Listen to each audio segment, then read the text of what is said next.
was younger, I wanted to be in filmmaking. You had to be well off to have a video camera to make a movie. If you didn't have a lot of money, you couldn't just make movies if you wanted. You had to find a friend or someone that had a lot of money to use their camera. But now, you don't need that. So to me, it's real important to show kids that the things that they see on TV, they can actually physically make with little to no money.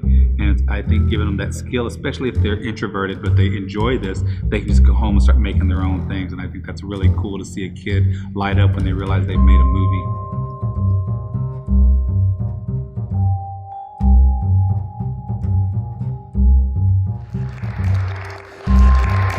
Thank you. As he said, my name is Steven Paul Judd. I am Kiowa and Choctaw from Oklahoma, and I make things. I'm a writer. I just like to make stuff. Art is a personal thing for me. It's not really, I hope someone gets something out of it, but if no one ever saw anything I made, I would keep making it. It's just something that I'll see in my head, like, oh, can I make that? Can I bring this to life?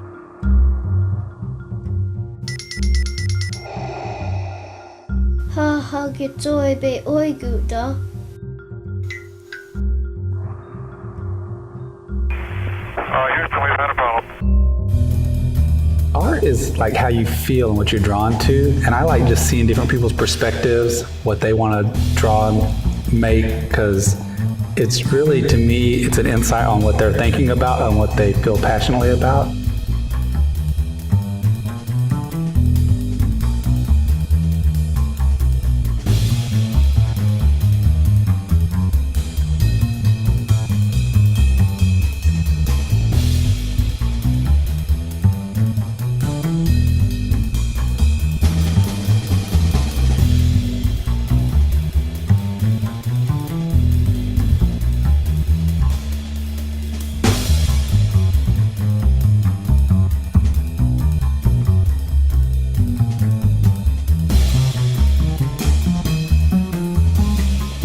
When other people try to tell you what art is, kind of like the Indian police, oh, that's not Indian art, or that's not art, it's got to be done this way. I don't like when people do that. I think people can make what they want to make, and whatever they feel is what they should make because it speaks to them, and that's really, to me, what art is all about, just letting your own voice come through.